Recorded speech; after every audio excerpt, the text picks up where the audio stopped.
Òwe ìyìnrere ti Jòhánù orí kọkàndínlógún bẹ̀rẹ̀ láti ẹsẹ̀ kẹtàdínlógún títí fún ìkẹtàdínlógójì.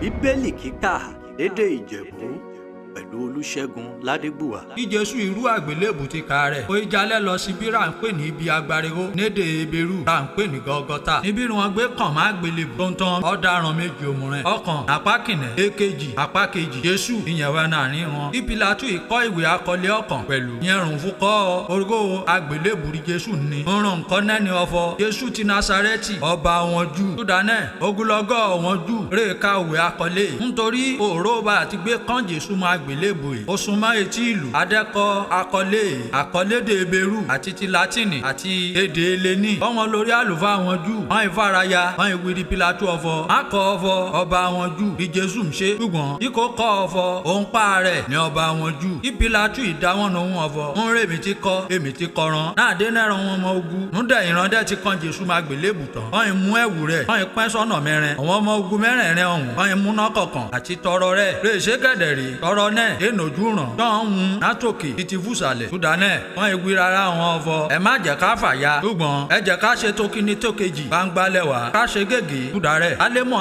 onírun má jẹ tẹ́. Ìwé mímọ́ yẹn lè ṣe. Èwe ọ̀fọ̀. Ọpẹ́ ẹ̀wùrẹ́ mi láàrin ara wọn. Ọdẹ ṣẹ́ gègé. Súdà aṣọ ìlẹ̀kẹ̀rẹ̀ mi. Rún àwọn ọmọ ogun dẹ́ ṣe. Eré Jésù àtọwọn arábìnrin rẹ̀. Maria aya Clopa àti Maria Magdalene. Ọyàn rodo ní bá àgbélébù yìí. Náà dérí Jésù dẹ́rì yé rẹ̀. Àti ọkàn náà mẹ́yìn rẹ̀ rè rodo. Ìyẹn onírun fẹ́ràn. O ìwírí eré ọ̀fọ̀ obìnrin yìí. Ìwú ọmọ rẹ̀. Múdà yìí náà ló ń wírí ọmọ ẹ̀yìn rẹ̀. Ìyẹn rùn fẹ́ràn. O ìwé wọn ọ̀fọ̀. Ìwú oyè rẹ̀. Látúnṣẹ́jú náà lọ. Bí ọmọ ẹ̀yìn yẹn. Ìmúyé rẹ̀ lọ sùlẹ̀ rẹ̀. Múdà yìí náà. Náà dérí Jésù dẹ́ ti mú ọ̀fọ̀. Àti ṣàṣe parí dédé run. Ìwé mímọ́. Ìyẹn lè ṣe. O ìwé ọ̀fọ̀. Òun gbẹ̀ngbẹ̀ mi. Ọ̀nà òkòkò ọ̀kan. Láti gbé kálẹ̀ nu òró bẹ̀. Èèkún fún ọtí kíkan. Wọ́n fún spongy. Rí ọtí kíkan kunu rẹ̀ bàmú. Torí igi ìṣokù. Wọ́n gbèsè run Jésù. Náà dérí Jésù dẹ́ gbà ọtí kíkan náà. O ìwé ọ̀fọ̀ obúṣe. O ìtẹ́rìkó rẹ̀ bá. O ìjọ̀wọ́ ẹ̀mí rẹ̀ lẹ̀. Súdà ọ̀fọ̀ o jẹ́ ọjọ́ palẹ̀mọ́. Yóò kú wọn. O má bá wa nùrí ìgbé àgbélébù. Ọjọ́ òsinmi. Nítorí ọ̀fọ̀ ọjọ́ rẹ̀ ṣu iyebíye. Bí ọjọ́ òsinmi náà. Súdà náà rí ọmọ Júù. Ebẹ̀ Pílátù ọ̀fọ̀. O jẹ́ ká ṣẹ́ ìgbùgbù. Ó tán ọmọ ra kan máa gbélébù. A lè gbé wọn kó nùrọ̀ àgbélébù.